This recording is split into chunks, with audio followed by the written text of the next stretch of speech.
All right, and we are live. Welcome, everyone, to 24 of Narrations and Lamentations with Mittierim and the Boys. As always, I am your host, Mittierim, and with me are the boys, Skip and Michael. Hello. And you may be a little confused as to why you're also seeing the face of Vince Venturella with us tonight, even though that was not our posted guest. Our posted guest, the Peacemaker 848, Kyle, is having some computer issues, and Vince has been kind enough, since he knows a bit about the Wood Elves, to step up and help us round out the show so that we weren't going to be too late. So Kyle will be joining us as soon as he is able, but until then, we're going to go ahead and get things started. So, let's go ahead and leap right into it. Tonight's topic is going to be the Wood Elves, and I'm actually very glad that Vince is with us, because if not, it would have been a very one-sided show with Kyle doing most of the talking, as Skip, Michael, and I have very, very limited experience with the Wood Elves. So, but we're going to give it the old college try and go ahead and rate our thoughts on the Wood Elves in terms of mechanics, fluff, and fun, as always on a 1 to 10 scale. So, Vince, as our pitch-hitting guest, if you would like to go first, by all means, sir. Sure. So the mechanics of Wood Elves are pretty interesting to me because they, like, as a sort of representation of their fluff, to touch on the next one, they're another one of those armies that honestly does a pretty good job of representing their fluff. They're sort of these wood-dwelling ambushers who strike and fade and all this kind of stuff. And so a lot of their mechanics do speak to that quite well. So if I were to look at it in the void, I would be prone to give them a fairly high rating because their stuff, it works, it does that thing. The problem is that their mechanics also lead to sort of a very one type of play, and though you can push the borders of that here and there, it's not a really big multifaceted army. There's not a lot of different dimensions or ways you can go with it. So all in all, I would say a 6 on mechanics. Something, pretty close to the middle. It's good, but it's not great. Fluff, I actually rather like the fluff of the Wood Elves quite a bit. I think Erloth is one of the closest beings to a true hero that's sort of in the Warhammer world.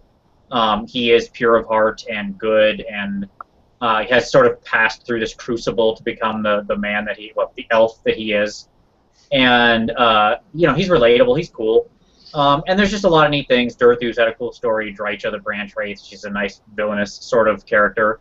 There's cool stories, and the way they interact with Bretonnia as sometimes friend and sometimes foe is cool. So I'll give their fluff a solid 7.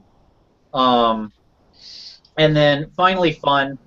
They have a really split rating. Honestly, I have my Wood Elf army, and I play them on occasion when I want a very particular type of fun, and only when my opponent is on board for it. Because, the idea of running like a tree army is just a non-starter unless you really feel like just wasting a couple hours of your life without having any chance of winning the game. So you're going to be dealing with some kind of avoidance list. Like, even if you have blocks of close combat troops, which I always do, you still have to be playing the avoidance game to some degree. And the reality is that's going to diminish the fun. And not just for your opponent. I often find it diminishes it for you. When your only response every round is March block test, march 18 inches around you, shoot you with 5 or 10 more poisoned arrows, okay, done. Here's a bunch of people who just hit on 3s, just hit on 3s, just hit on 3s, okay, we're good. And, there's because it's constantly doing this one thing, even when you try to build away from that, there are a couple units that are really fun, like Wild Riders are great to try to position and smash into people, these psychotic, stag-riding, frenzied lunatics. But for most of the thing, it's very static and it's fun, and that can be true for both you and your opponent. So I'm going to go for a 5 at best on fun. Okay. Well, let's go ahead, since we did talk a little bit about their connection to the Bretonians. Let's go ahead and let Skip answer next. Oh my goodness, where do I start? Okay, I don't. I'm going to put aside my antipathy for them stating that the lady was a wood elf. But as far as the fluff that I have read, I haven't read a lot of it, other than a bit here and there, and then some references in the Kane book. I really do like, and Vince is right, they do have a good interaction, either a love or hate most times with Bretonia. So them being close to my heart, I actually like most of the fluff that I've read with the Wood Elves, minus the fact that they say that one of them is the lady. But so I'll give them an 8 on fluff. I've never actually played against them, as our one Wood Elf player does not field them very, very often, and I have never had a chance to go up against that person. So I'm going to kind of bow away from the mechanics and everything. I think overall, other than the fact that what they say about, that she is the lady, I kind of I think the Wood Elves are really cool. I like that they bring that different type of game where you are going to have to kind of think on your feet. You are going to have to play the avoidance game every now and then. And I think it's just completely different than the other two elves where they're going to be smashing your face or, bring so much magic you're really screwed. So overall on the army, I'm going to give them a solid 8.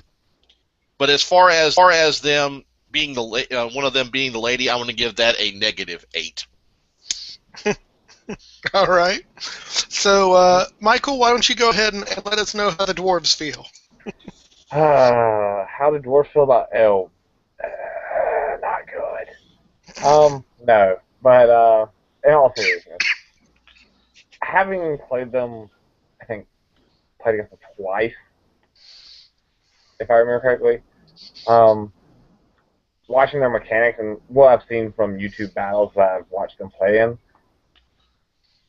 their mechanics, they make me not a happy camper, as I like seeing combat go down. I like seeing Unit A versus Unit B, and they throw down, and whoever rolls best is the winner. But they very rarely go into combat. They just sit there and they dance around your unit, shoot you, dance around your unit, shoot you, dance around your unit. And they do that very well. So I'll give them, if you're building a straight up avoidance list, I give them a solid 9 on mechanics. They know what they're doing with avoidance. If you try and build anything away from that, I drop to a 5, as they can't really afford to go away from that type of gameplay. Fluff-wise, I've never actually got to read any of their big-time fluff in their book. What I read in help me out here. What was the elf book from the end times? Kane. Kane. What I read from that, I liked.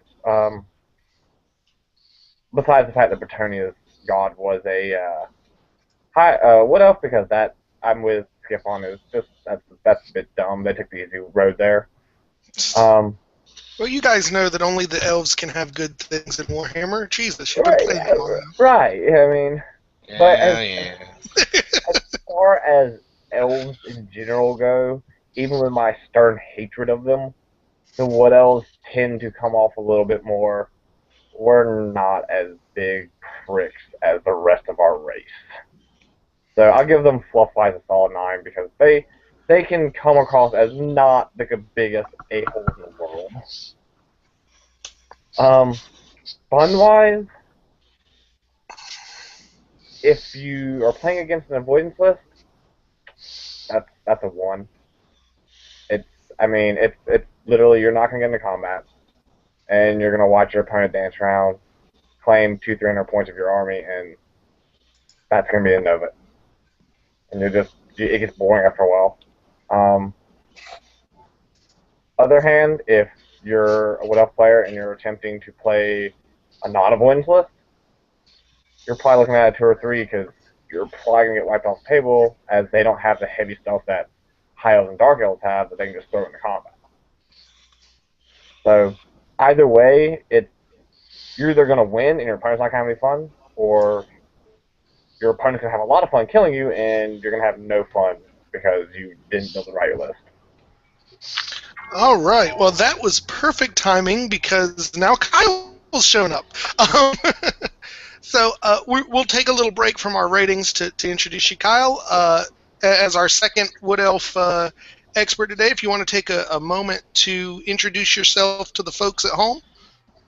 Hi guys, my name's Kyle. I've been playing Warhammer for since about 2010. I play a lot of armies. Wood Elves is one of my favorite ones, and that's about it. Okay. So where you've walked in, I know you were having some computer trouble, but we're doing our yeah. So we're doing our ratings on a 1 to 10 scale for the Wood Elves in terms of mechanics, fluff, and then fun. So if you want to go ahead and go next, and I'll just cap us off at the end. Mechanics, I'd say with the new book, I'd say it's up there in about 9. It's pretty good. And then what was the other one for fun? Yeah, mechanics, fluff, and then overall fun to play. Okay, fluff. I quite enjoy their fluff, so I give it about a 9 as well. And then overall enjoyment, about. I guess I'll average it out to about a 6. I mean, I like playing it, but you got to kind of play it fluffy, otherwise people get mad at shooting at this kind of stuff. Right. Well, awesome. Thanks for that. Now, for me, I'm going to be rating this in a very strange way. As like Michael and Skip, I've had very limited chance to play against the Wood Elves in 8th edition. However, I have a lot of memories of playing them when I first started, as they were one of the armies that this was back in, I guess, 5th edition. One of my buddies picked up early on, and so I'm going to be kind of factoring all of that into my ratings. First of all, the mechanics drive me absolutely up a freaking wall. Just the way the whole army works. In fact, when we first were playing back in 5th edition, the Wood Elves were a huge part of why I stopped playing dwarves originally. When you're just being run circles around, movement 3 doesn't cut it. And I don't even necessarily think that the guerrilla side of things is in and of itself bad, but I wish they had good choices that could let them participate in the game like other people can. Even if you give them like all of their melee troops or like scouts and stuff to make them still like be popping out of nowhere, or something like the Entombed Beneath the Sands thing that the Tomb Kings had, that they can just sort of appear out of nowhere and get into a fight with you. I think that would go for the fluff and be slightly less annoying mechanically. So all in all, I'm gonna gauge them on mechanics at like a 4. In terms of fluff, I actually very much enjoy the fluff for a lot of the same reasons that Michael seems to, is that they're elves without being dicks about it. So I actually enjoy a lot of their characters. I like the woodkin sort of add-on to the army. It gives them a definite interesting fluff flavor. So I'm going to rate that as an 8. And in terms of fun, I'm going to rate that one low, like a 4 or 2, just because, I mean, unless you like, it would be terrible to make an all-comers list and then face Wood Elves, because you're just 9 times out of 10 you're not going to have the tools to deal with it. So I can't see it being very fun to play against. And maybe once you got past the whole, haha, I'm going to shoot everything off the table without losing a single model fun of playing them, I don't know how much over the long term it would be fun actually playing them. So I'm going to say definitely a low rate there. But so it definitely seems like we've got some different points of view on the Wood Elves. So I've got a couple of questions I'd like to post to the group just for kind of thinking about things. The first one is actually going to have to do with the Kane book and is more of a fluff question. Now, for those of you that have not read the fluff of the Kane book, this is spoilers, so anyone who cares, turn off your monitors. Now all of elfdom basically is living within Athel Loren. You're taking the span of where the elves were able to kind of run free, and now you've crammed dark elves and high elves there as well. Taking as if the world were to continue from this point on, how do you think the wood elves are going to react to essentially tripling their population density? Well, I think we see, like, I don't want to get too far into potential spoilers, but I think that the part of the answer to that is already sort of trotted out in some of the spoilers we've seen out of Archeon, right? Where it's clear that part of the Wood Elf forces under, shall we say, some of the more ne'er-do-wells of that, or one particular ne'er-do-well lady within the Wood Elves, doesn't take it very well, and pretty much openly rebels and attacks the rest of the combined Elvish forces. Like sides with the other side and says, "That's it. I don't want all this crap here. It was bad enough having you elves here. I certainly don't want all your dumb friends around here," and tries to kick them out of the woods. I didn't realize that those were spoiled bits. I guess this question seems a lot less interesting under those circumstances. We don't know the whole story. I mean, certainly that's just one little part. I mean, I think that speaks to the greater thing, though, of like it just doesn't work. It's like the odd couple, but with way too many couples. I think with all the end time stuff going on, diseases everywhere, I'm pretty sure a lot of the elf population has been thinned out as well. Even the forest spirits. I mean, it had to have, right? They probably just didn't have a lot of stories for it. So, right. I mean, but obviously they have increased their population there. So, I think there'll be a lot of infighting. Like the forest spirits, they have that Drycha character, and she's not going to like that very much.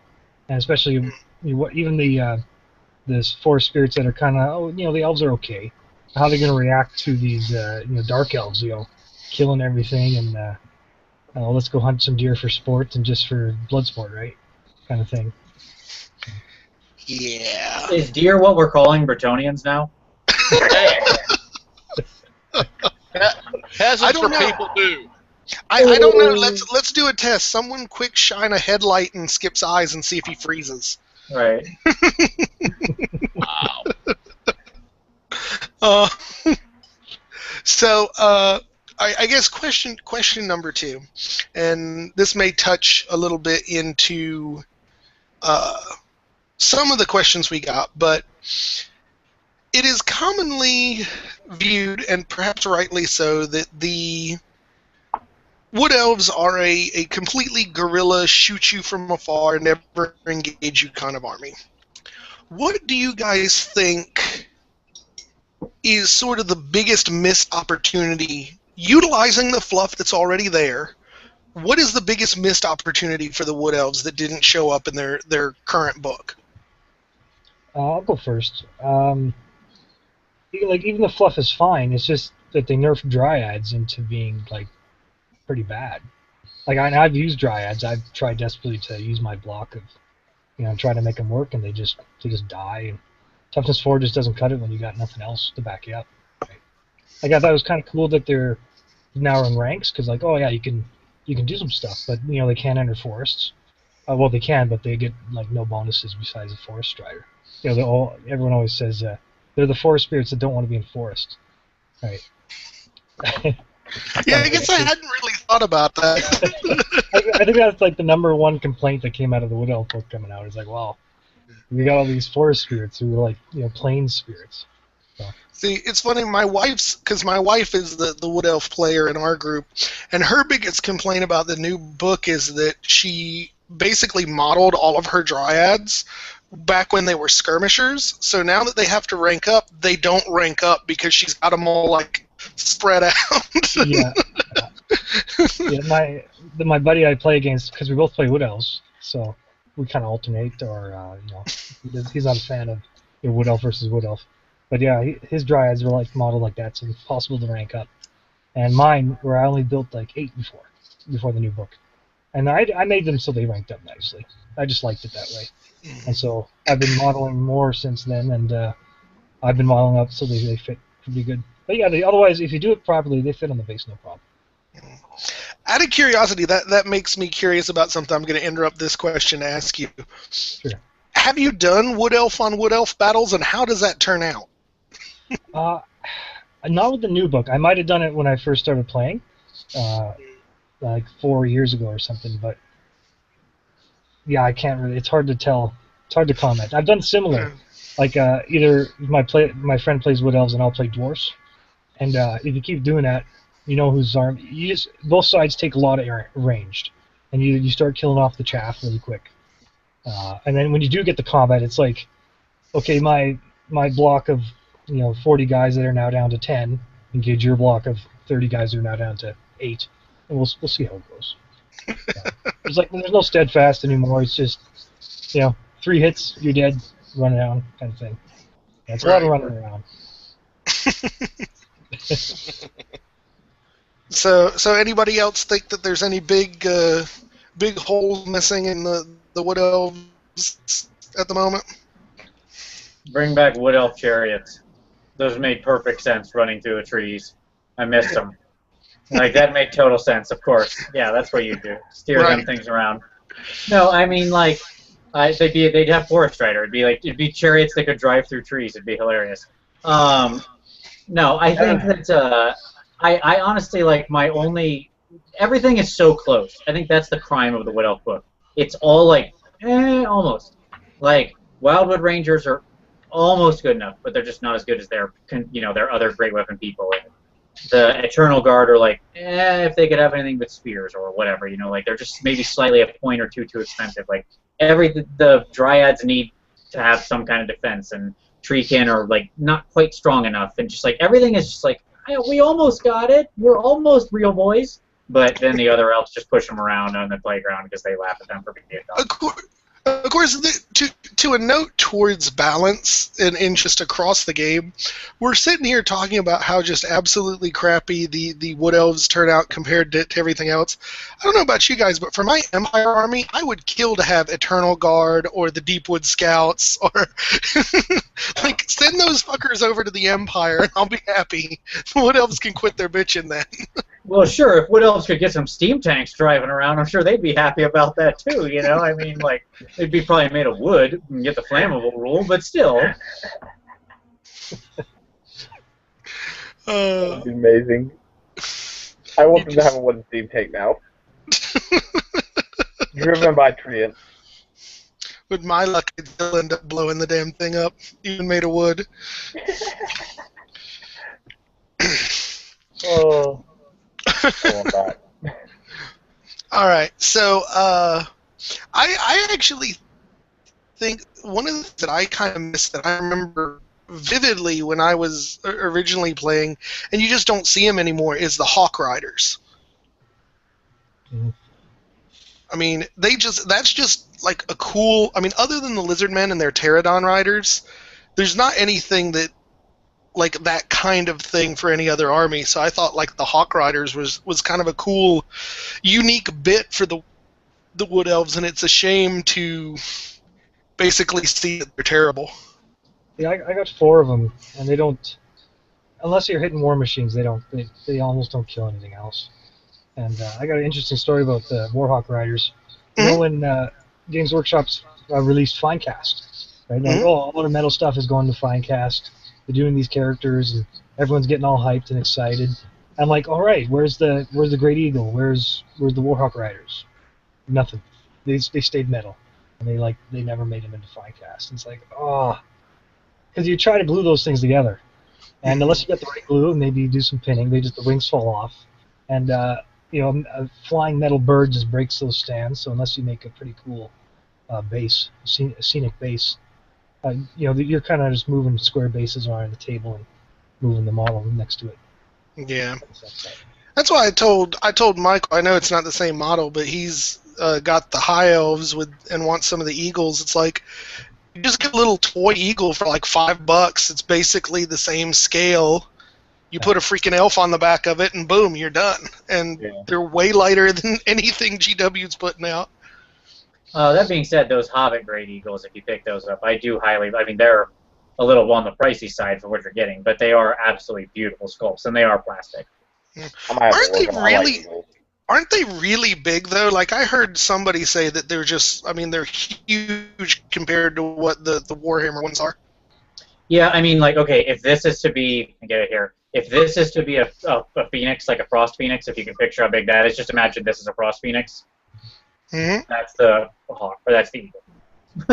You just see the difference there? Not No. much. Yeah, I mean, I want them now. I want them. yeah, but I mean, they still, honestly, I have 2 of them, and I modeled them on the standard 40 mil bases, and they fit just fine. It's no issue. They have a really nice, like, grabbing. Yeah. Vince, I got to stop you a minute to roll up some newspaper and pop Michael on the nose and say, no, not until the dwarves are done, so you can go to Brawlers with me, and then you have a freaking Phoenix that you picked up as an impulse buy that you're not going to get to paint for I can't 2 help months. it. That was money. It was there. I looked at it and I went, oh, I could use that. I'm not going to paint it for a whole month, but I could use it. It's not like getting things painted has ever stopped you from playing with them, so. This is true. Ooh. I don't feel shame on that. You should. I know I'm lazy. I'm okay with it. I'm comfortable with myself. I need to just get that comment where Reef told you to paint your freaking models and get it put on your like your ringtone or something, so you can be reminded a bunch. Like every time I text you, just have Reef's voice. Paint your freaking models. I'd like that. That'd be nice.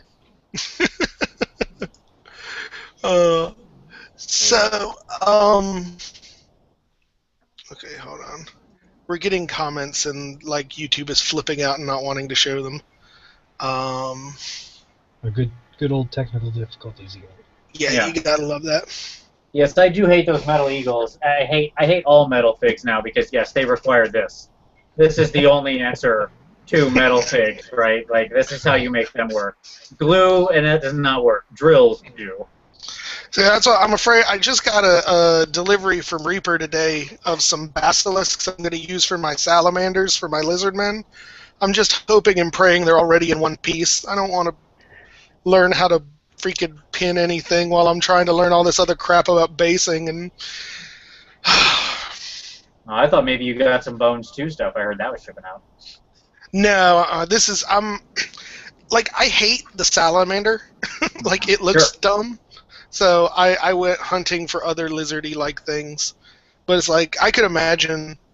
I have very little experience with the metal stuff. I couldn't imagine some of these flying models with their freaking wingspans and... Yeah, that's not cool. So we're about at the halfway point. We can go ahead and get into the questions now. We're going to actually start with a very meta moment for Vince and have him answer his own questions.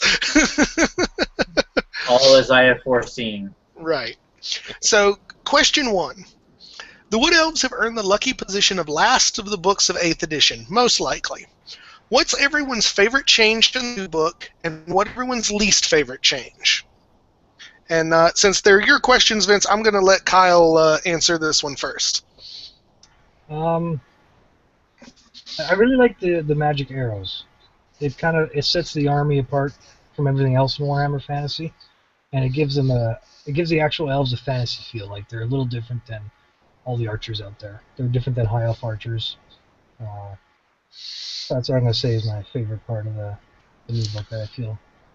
Mm-hmm. And your least favorite? Let's see. The Wildwood, are they Rangers? The ones with the two-hand weapons. Mm-hmm. I don't like them. I like the model. I don't like them at all though.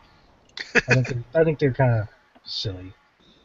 Well, interestingly enough, I'm going to actually go next because my answers are the exact opposite of yours. I actually really like at least the concept of the Rangers. The models are awesome. I really like the models, and I wish I had an army where I could just borrow them because they look cool and make them fit, but I don't really. Unless I just put Noblar heads in those little hoods and just make it awesome. But but I like the whole idea of getting extra attacks against things that have fear. I'm not sure why I like that mechanic so much, but maybe it's just because I'm imagining like them freaking out and going ah! and chopping, crazily screaming. But I like the mechanic. I think it's solid, and maybe it's not the best way for them to have pulled it off, but I think it's an interesting start. As far as the least favorite change, I really wasn't impressed with the magic arrows. I think I wasn't impressed because of just how they were. It's like, oh, here's a +1 to wound. Here's extra armor piercing. I don't know. They just, for magic arrows, they just didn't seem magic enough for me. And maybe that's being nitpicking and asking for too much, but... And actually, my wife is saying that she didn't like the fact that they got rid of the fun spirit system for the characters. Oh, the nettlings, the spirit. Yeah. Oh yeah. Those are kind of. Yeah, she really liked those. So, so that's my thoughts. Anybody else? Everything done to trees, bad. Every new model, including the new Tree Man, ironically beautiful. I really do love that new Tree Man model. In fact, all of them, like you said, the Wild Rangers, Sisters, Wild Riders, those stags. I mean, it's just that is just top quality modeling all the way along. Mm. It's kind of the shame. One of the shame bits of Alicia taking up commission painting. She's still got one of those bastards in box. She hasn't even opened because she hasn't had the free time to crack him open and put him together. He's a quick paint, I'll say that. You can do him in maybe 10, 11 hours. It's not too long. Yeah. She's having trouble finding 10 or 11 minutes to fit in at this point. Sure. Vince says you only have to spare 10 or 11 hours and you can get that treatment done. She said she'd be happy to if you want to come over and babysit our children.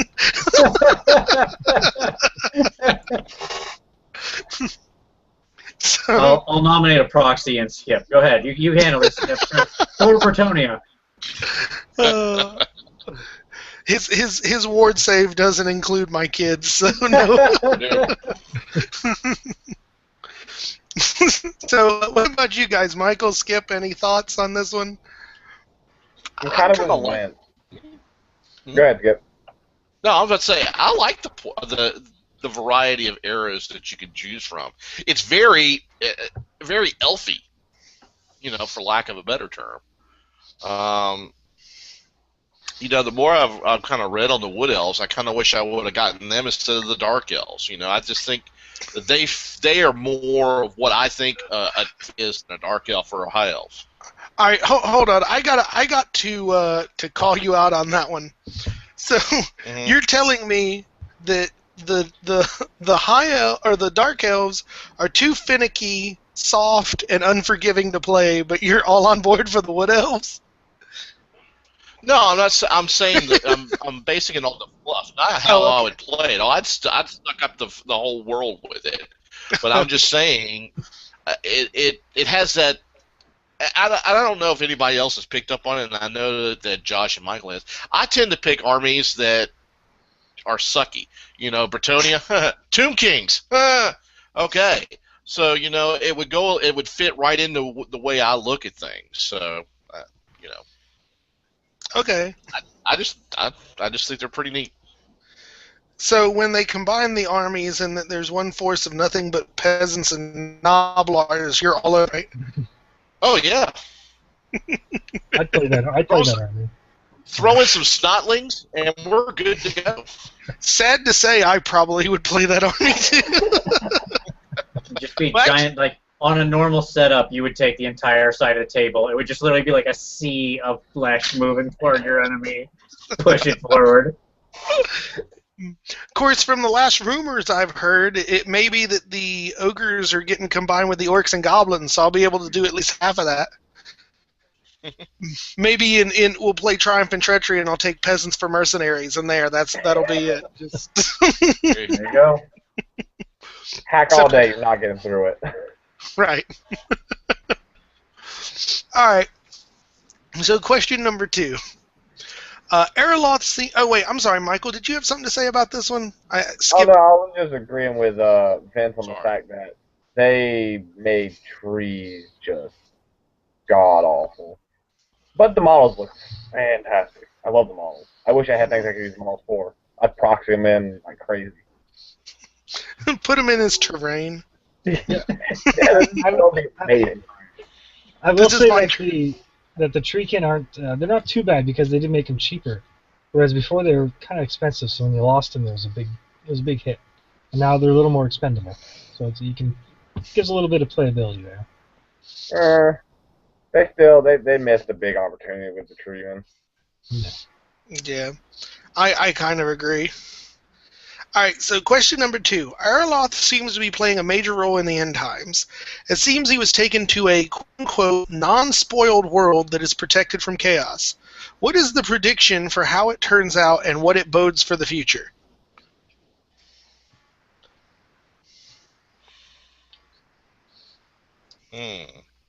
I know what I hope. I know what I think. I think he was sort of taken to the first that was the glimpse into the idea of like the alternate dimensions that we'll get when things are sort of eventually shattered, and that will be like one of the good, nice realms that gets protected, and like that looks a lot like our current world with happy races and nice things and sort of that sort of stuff that isn't despoiled by chaos and the undead. I hope. Until Teclis gets there and fucks everything up. As he is so wont to do anytime he gets around. He's the ruiner. He just shows up and he's like, haha, ruin all your stuff. Actually, I had a thought. If we were going on with your foil hat theories, my thought is that Teclis is actually an avatar of Tzeentch. That would be so amazing. I would be totally behind that. If this was all Tzeentch's like super long game, right? That the Change of the Ways had just been moving this puzzle piece for millennia. Man, that would be great. I would. Yes. Take my money right now, please. You know what? If that was the end game from Games Workshop, I'd totally be okay with the end times. It's like the thing pops up and like, yeah, I was playing this. I'd be like, all right, they got me. Good job, guys. I didn't see that coming. Awesome. So any actual thoughts on Erloth other than that Vince's yours was good, mine was more a joke. But I hope yours is more right than mine. Let me just say that.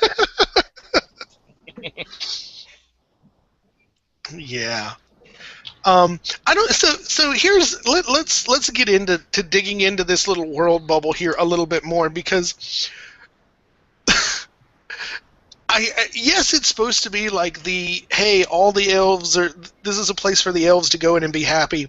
But even in the creating of it, they ended up being dicks to the other races. Because if you go back and read it and look at it, what's her name? Lilith talks about how it's a splendid place where chaos can't touch it, and the souls of dead Grail Knights are its protectors. They don't let any freaking living Bretonians go in there. It's just the dead guys that get to work the freaking door for all eternity. Well, I imagine it's better than whatever other afterlife there was in the Warhammer world. I mean, realistically, I don't think they talk about it very often, but I imagine it's just like some gray, awful crap hole like every other sort of thing. So this is probably like the equivalent of going on a carnival cruise for those Grail Knights. I mean, it seems like a good deal to me. I guess. Do we have... I think we've got at least 2 people frozen. Skip and Michael, are you guys both frozen? No, I'm here. No, I'm here. Okay. Like, neither of you have moved for 5 minutes on my screen, so I'm like... That's worrying. So, any thoughts from Kyle, Skip, Michael, about Erloth and his bubble world? Oh, I haven't really read about it. Oh, you've not read Kane yet? No, I haven't. It's hard to get the books, so I just kind of go off what the internet can tell me. Okay. You're not missing much. No. That's what I heard. So, May I give one little quick off-topic spoiler to Skip? Yeah, go ahead. All right, so Skip. So there was a little tiny passage spoiled from Archeon. This doesn't really give anything major away, but there's sort of a situation where Duke Jared, from Bretonia, it happens to be sitting in a tent with Lilith, now mortal, and in there she is all contrite and feels bad. I just want you to know that they actually do have like her inner monologue where she's like, as a god she was fine with totally. They basically say as a god she was fine with dicking over Bretonia, but as a mortal she now feels bad about it, and she's all like sad that she hurt this guy. So they're throwing you a little bone. She kind of feels bad about it. That's something. You know what? Fuck her pointy-eared bastardry. Cut her down. It's all right. I like our story better, guys. I do too. Yeah. Without spoilers, we may have had the best game ever last night, narrative-wise. The next battle report. If the viewers aren't squealing with joy at the end of the next battle report, I'm not sure what's wrong with the world. I'll just say the ending was confusing to me. And you played it. Yeah. Like, I still don't know I what watched happened. it, and I'm confused. I was All there, right. I rolled dice. I don't know what happened. So let's go into this with question 3. Skip, how angry are you that Eraloth was effectively sullying Bretonia's god as some strange on the side? I think I've addressed that. She wasn't just a wood elf. She was also banging another wood elf. I just want to point that out. That happened. All right. So this question is to Kyle. If you could change something about any one unit in the Wood Elf book, what would it be? Ooh. It'd be the Dryads for sure. Just the core Dryads. I'd make it so. I mean, I could wish list anything I want, but to make him actually just kind of, more fitting with the army, I'd say allow them to keep their ranks when in a forest. So, like, if they're in a forest, they get their rank bonuses, and they count as steadfast.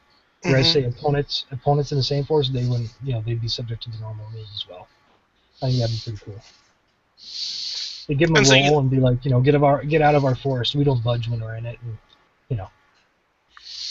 See, I thought it would be actually cool. Like, I like that idea, but I almost thought it would be cool that they get, like, a stat buff in the forest. Because, I mean, they drop their strength. Like, it would be awesome that, like, if they're in a forest, they get strength 4 back.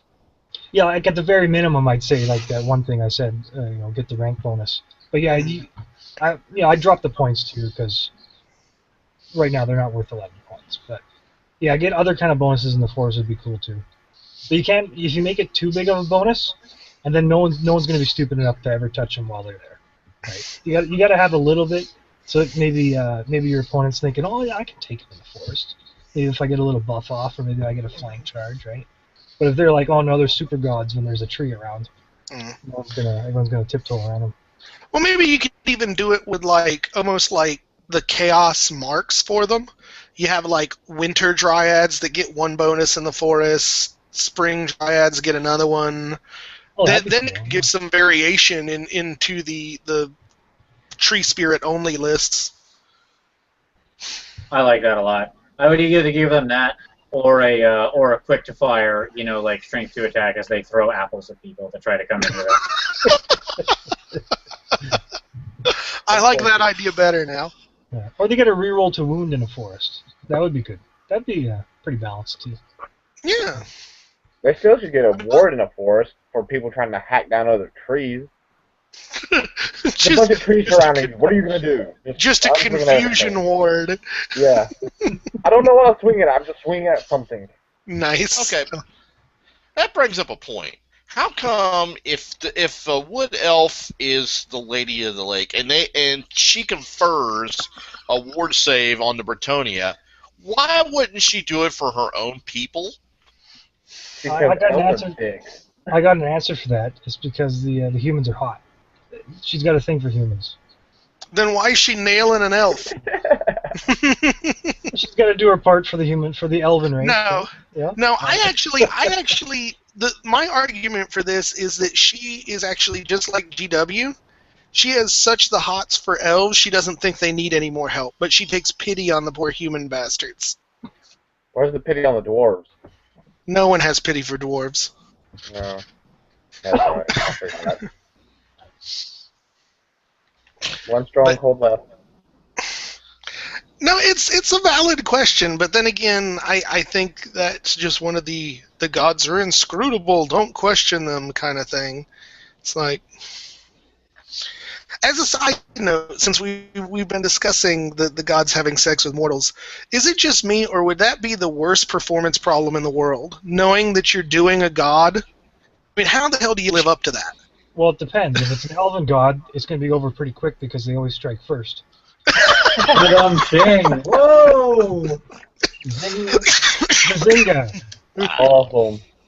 Does that mean dwarves are really good? Uh, Well, they take their time. They're slow, right? Yeah. they just never get there is the problem. We're a dead race anyways, who cares? Caleb Goodson says he wishes there was a mechanic to set forests on fire.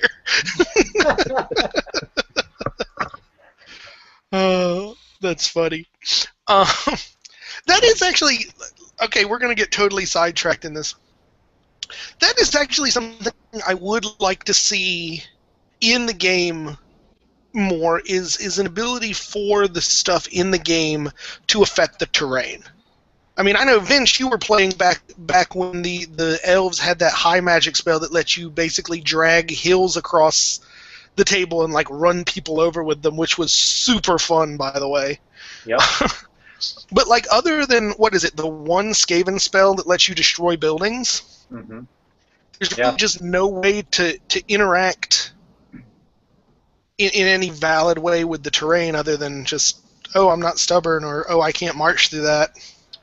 Well, Yeah, I think mean, Bretonnians used to have it too, because not in the same way, but they used to have like weather magic and craft that would, make things difficult terrain and call down storms and stuff like that that made it hard to move. I mean, that's pseudo terrain, and I'm totally with it. I just played a game this weekend where there was like some stupid Grail chapel or something on the board, and I, cracked called or something and ran through the Grail chapel and collapsed it, and I was like, haha, no bonuses for anyone anymore, rubble. And it just felt so good to destroy that building. I was like, I have changed the world. That is the power of the rats. Oh, rat I bastards. think at the end of the big red rule book, there's extra scenarios, and there's one that's like attack the village or something like that.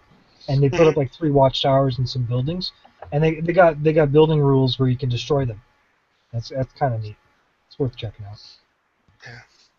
But, like, it would be awesome to just be like, all right, I'm going to spend a turn, like, chopping down this forest. Just because. And then I've got tower shields, so I get a +1 armor saver, something like that. Well, I think if you look at the, a couple of the end time spells actually do mess with, terrain and buildings and stuff like the Beastman spell does. And, Yeah. Yeah, but let's be honest, who the hell plays the Beastman? yeah. You'll see in the next narrative. Yeah. But I think that hopefully maybe that bodes of things to come, right? Maybe they did realize that, hey, we lost that and that was pretty fun, so let's, and this was kind of the test run of injecting it back in. Maybe. Damn. That could be cool, because frankly, I remember with great joy, even being on the receiving end of those spells, I mean, I lost so many games against the lizard men, having a Slann, like when I was dwarves deployed up on a hill, having the Slann just, like, take the hill and beat me to death with it. I mean, that is freaking hilarious. Okay. So, next set of questions comes to us from MC1 Gamer. And his first question is like one of those multi-part exams that you had in college that will take us 2 hours if we really get into it. So I'm going to limit the scope of it a little bit and ask the question. So, if you could take 1 unit from each of the elven armies and give them to the wood elf armies, you can't give or take more than 1 unit from high elves and 1 from dark elves. And it looks like, I think what he's assuming is like you're swapping out a wood elf unit for a unit from another elf army.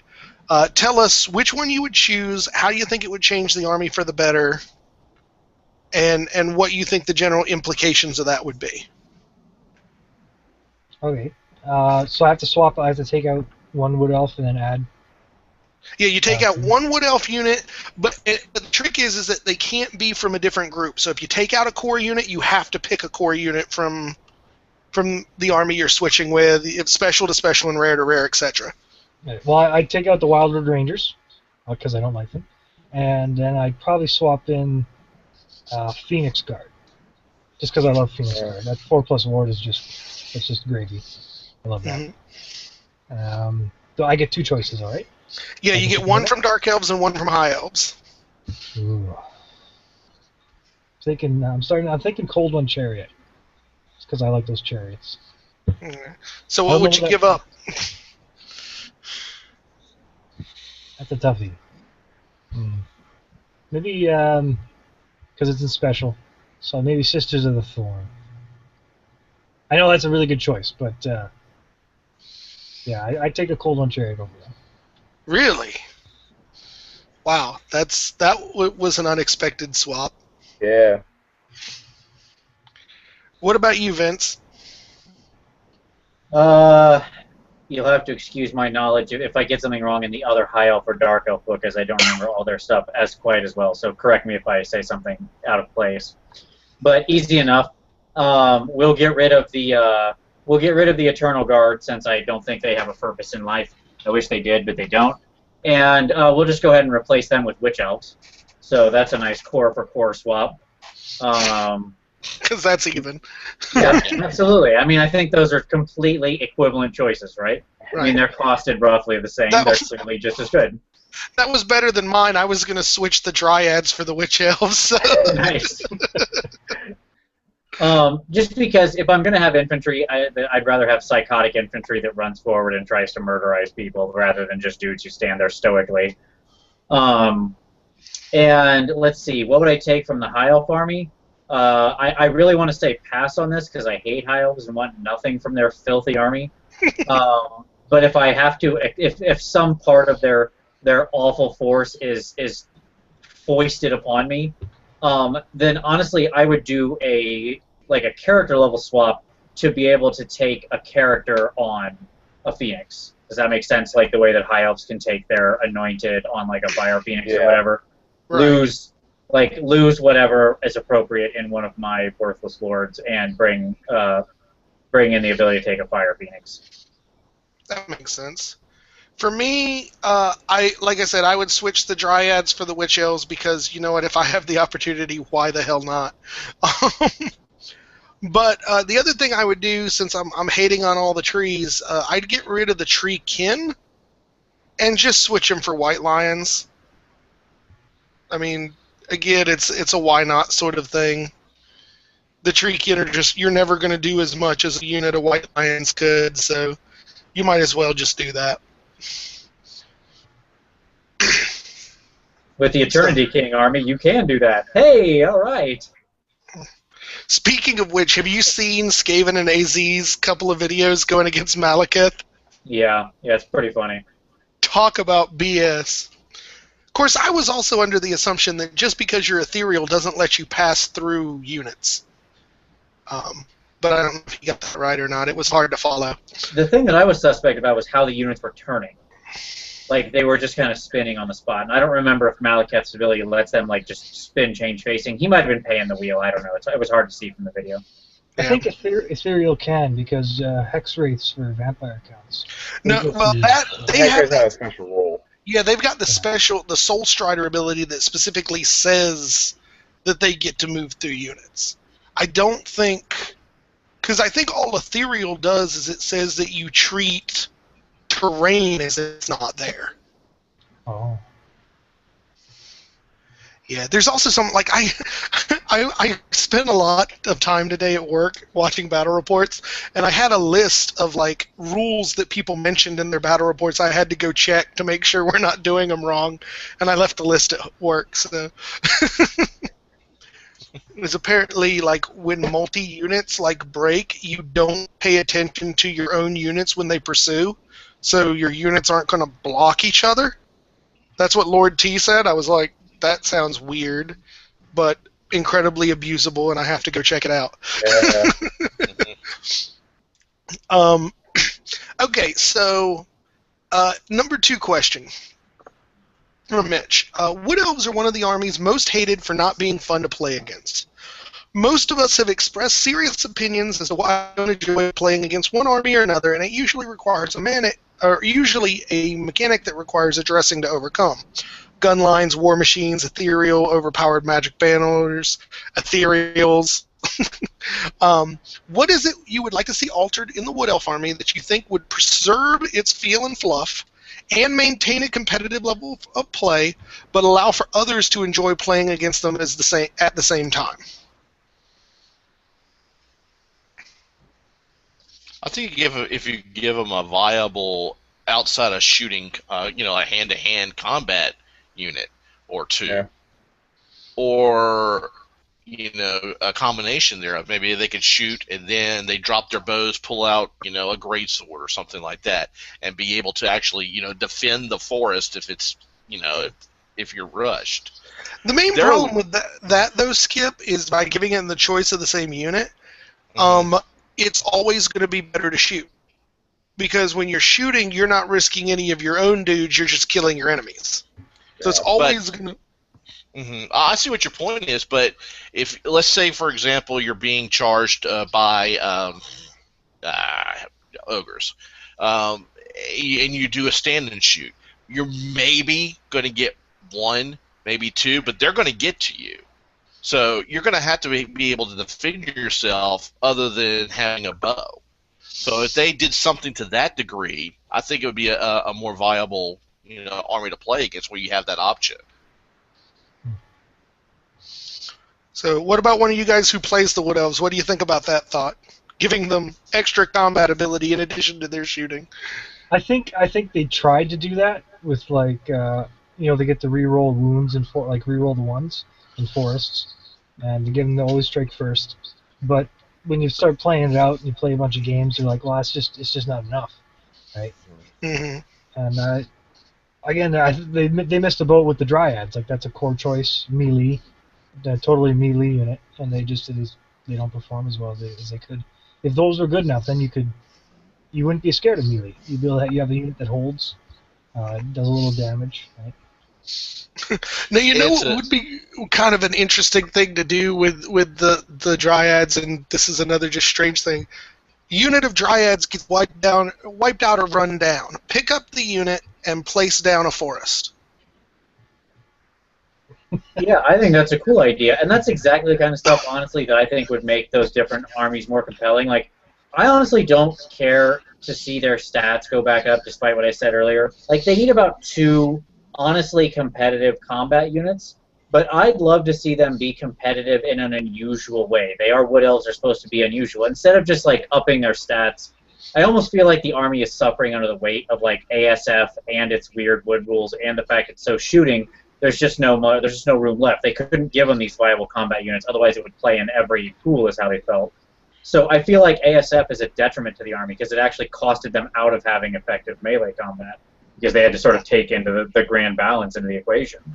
And I would just love to see them have different combat units with different sorts of unique abilities, like what you just mentioned. Like, it could be that, or the seasonal things you mentioned earlier, just like neater, unique stuff. Don't just up the stats. Give me something cool. That's I want to play it because it does this, and this is the only thing in the game that does this. So that's why I'm going to put it on the table.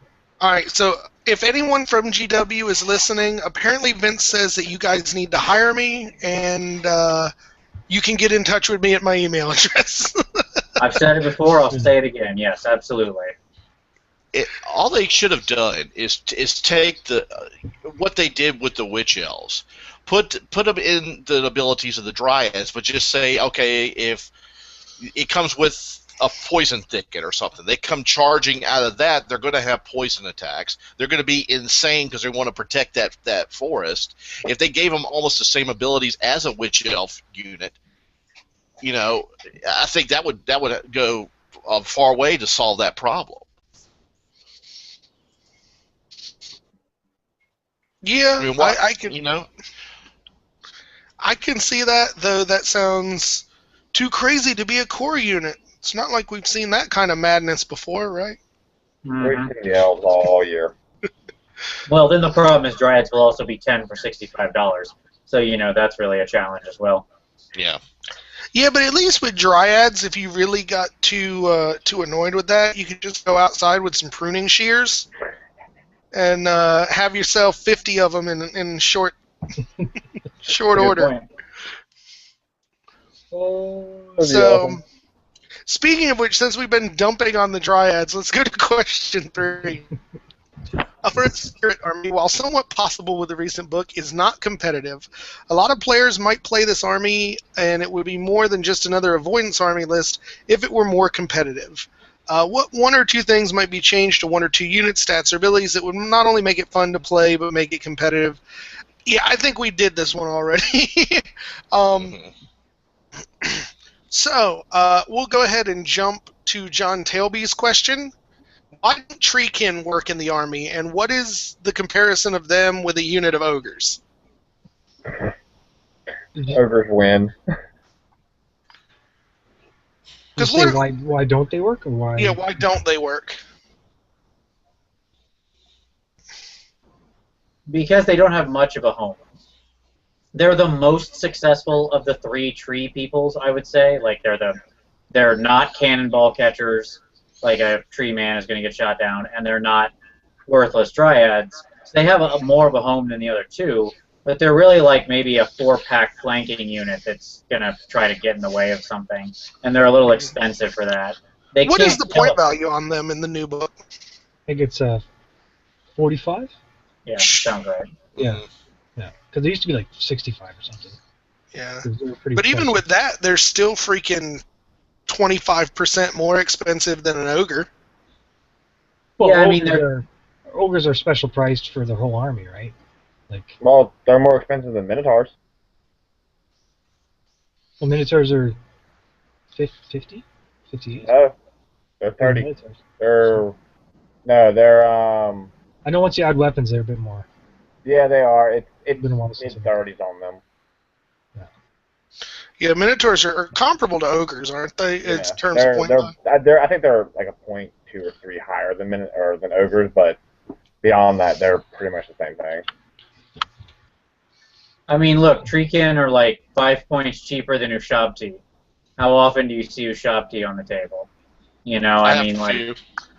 I see them all the time. They're those little things that you put in the middle of skeleton units to fill up space, aren't they? Right. Yeah. Exactly. Yes, they are statue skeleton unit fillers. Okay. I mean, they don't kill anything. That's the problem. When you run a small punch unit like that, it's got to either do something special like Beans of Slanesh, where they have this, like the fiends are so useful because they have like that soporific musk, and they can significantly kick a combat unit in the face by lowering its stats or something, or they're incredibly killy, like super frenzied minotaurs that are basically just a Doom Bolt delivery system. There's no characters charging out of them. There's no character ball fronting them. They're just some weak strength 4 pudwhackers who are going to come up and flail at you fairly uselessly and then not die, which is nice, but for a little while. They're not incredibly durable. They're floating T5 around and hoping that carries the day. Yeah, that's what treekin used to be able to smack hard, and that's why a lot of players took them. It's like they can hold up, the toughness helps them, and then they can hit back. And now they maybe if they give because with the decreased strength, maybe if they increase the forest spirit save, that might have been a bit better. Like make that invulnerable a 5+ would help. Yeah, that makes sense. Yeah. Speaking of Minotaur character delivery system. Shut up.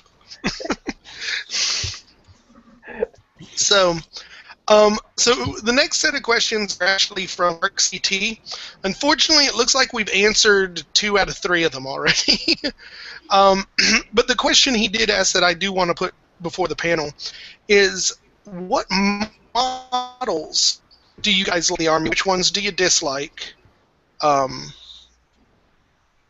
Yeah, let's focus on that because the second half of that question has been answered anyway. So, purely in terms of modeling, painting, that sort of thing, what models do you like in the army and which ones don't you like?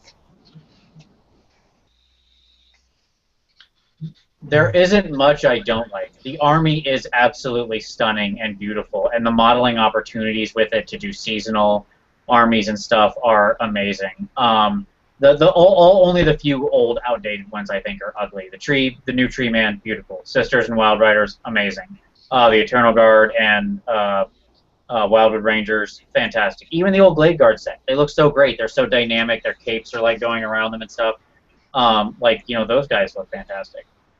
It's you really can't find much bad looking. Maybe the Tree Can looks stupid, but there's plenty of alternatives out there. Even the War Dancers really look cool. Like the new War Dancers, they're expensive as all get out to buy, but like the dudes spinning up on their staves and flying around, I mean, they look cool. It is a sweet looking army. It is. It's really good looks. It's hard to pick one you don't like. I'm not too big a fan of the new Sisters and the Wild Riders. Like they work and they look cool, but as far as personal aesthetic, I rate them on the bottom. Is that just because you don't like the stag riding, or what? Maybe a bit of combination of the poses of the stags, like kind of half jumping. Yeah, but they're still. I mean, they're above.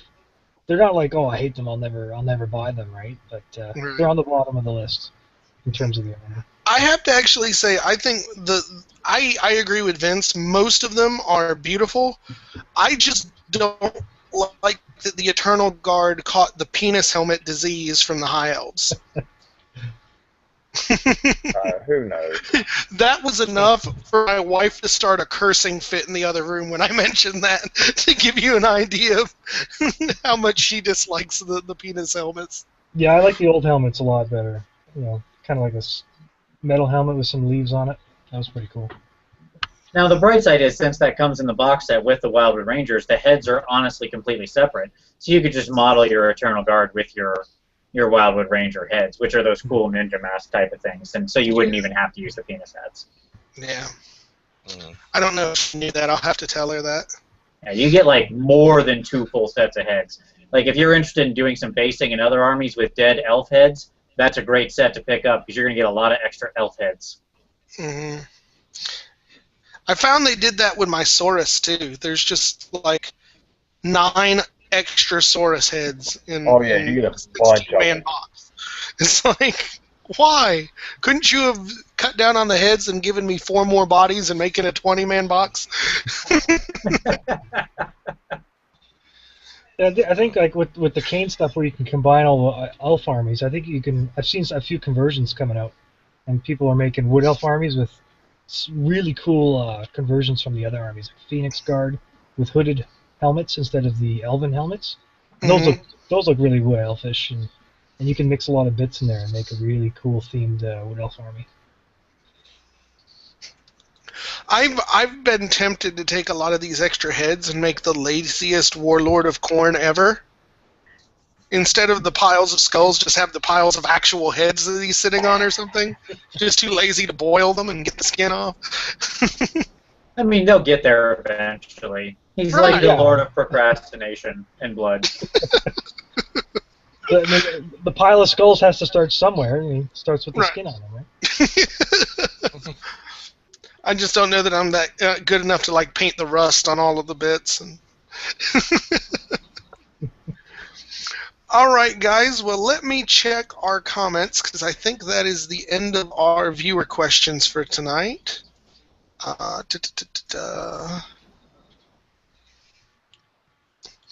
Apparently, Caleb Goodson says I misunderstood his comment and that he wants to set the forests on fire while the elves are in them, not as just another random game effect.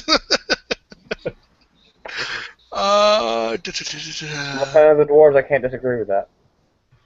I say it's the Ortega Taco Girl answer. Why not both? Right. Be able to burn them at your leisure. At my convenience, I'll set fire to those things. If you happen to be in there, you will be on fire, so see to that. Yeah. I like that. See, now I think it would be fun, too, if, like, that's something they should do to make the lore of fire worthwhile. Like, if you're under the effect of a spell of the lore of fire, it could spread and, like, catch forests, or... Heck yeah. Like, you're running around crazy and, like, it just spreads and half the board's on fire by the end of it. That'd be awesome. Burn down buildings. Yeah. Yes! See, that's the thing. Like, I don't understand how flaming attacks get rerolls to wounds in buildings, but don't hurt the buildings themselves. Like, I could get it. The game takes place over 6 turns, which is like 10 minutes in a real battle or something like that. Damn, that's a lot of death in 10 minutes. I think they've always left the time so amorphously implacable, right? Right? Like, it's just how much time does it represent? You read one story and it's like 2 days of fighting. You read another story, it's like 20 minutes. But they're both a 6-turn alleged narrative battle scenario. It's like, geez, man. You take your movement value and you're like, over 6 turns I can move this far. I'm like, well, that's like 100 meters. I can sprint that in 20 seconds. How long is this battle supposed to be? At the same rate, that means people are loading cannons at like a minute and a half. You can't load a cannon in a minute and a half. The dwarves maybe, but no one else can load a cannon in a minute and a half. Because that's the most unbelievable thing in Warhammer Fantasy, Michael. Well, I mean, we're by the steam tank and the giant flaming birds and the walking undead, but on that minute and a half cannon load, I can see the dwarves doing it. It's not humans or any other race, because that is See, I'm going to disagree. I would say the dwarves, if nothing else, would load their cannons slower because they would have a checklist that was formulated by their great-great-grandfathers that they have to follow flawlessly for each shot. They do, so it probably but they've been doing it for so long that they just have it down pat. It's just, this is what we're doing. And there's just a guy sitting over there. That's why I have models of checkboards.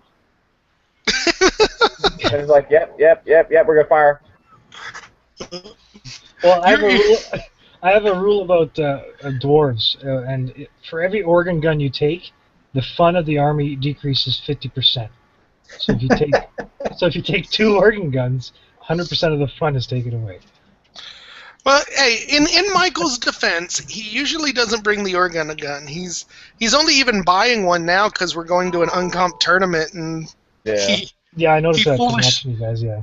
He foolishly thinks he has it. I can't show up and just let the dwarves get slaughtered. I have too much love for them. Well, hey, man, apparently, who was it? 2 people recently have gone to GTs where the dwarves took the prize. It was Nicholas Belair and Nick Fensky. Like, both of the tournaments they went... Or no, it wasn't Nick Fensky. It was Ant from Sustainable Center. Yep. They both went to 2 different tournaments this past week or so that dwarves took #1. I bet they both had 2 organ really good in ETT. Whoever won those tournaments with dwarves, you guys are my heroes. Yeah. You should talk to Ann about that. I think his first game against the dwarves was a 19-1 loss, and the second one was a 20-0 loss. Yeah. What did he take? Brutonians. Oh, yeah. Our war machines will eat Brutonia. Yeah. Yeah. Sorry. Any rate, before Michael gets too happy and needs to go change his trousers, we should probably go ahead and call this one. So I wanted to thank Kyle. I wanted to thank you and Vince both for coming and enlightening us on the nature of the Wood Elves tonight. Absolutely. Glad to be here. I had one more final note for Skip. Despite all the ribbing about it, here you go, Skip. This is my next project I'm about to work on. Can you see what that is? Awesome. Oh, what is that? That's right. I got the whole army sitting behind me. So yes, my new army, my new hobby challenge there. Is Bretonia I've pretty much... Yeah, that's awesome. But I pretty much decided tonight that I think I am going to trade my Dark Elves for Wood Elves so I can have the being picked on trifecta. Bretonia, Wood Elves, and Tomb King. Got them all. He is a glutton for punishment. I'm putting it out to the world. Anybody got a Wood Elf army, I'll trade you my Dark Elves. Yep, I got to go for it. Awesome. Oh, boy. Sad part is I can see him getting the Wood Elves and just owning the face off both of us. Can't you see that, Michael? It would happen too. He'd show up on the board and be like, I didn't even get turn 2. I don't know what happened.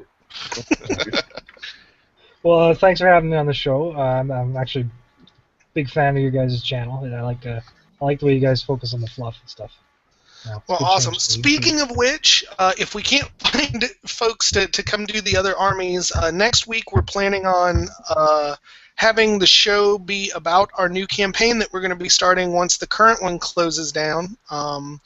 We're definitely getting more into creating rules for this one, so we're going to kind of talk about our rules and kind of explain a little of what we're planning on as far our armies, and hopefully we'll be doing another series of Fluffmaster videos as intros into this new campaign. But so it'll either be that, or if I can stumble upon somebody who knows Lizardmen, Orc and Goblin, Beastmen, or Chaos Dwarves. That's all we got left, isn't it? Yeah.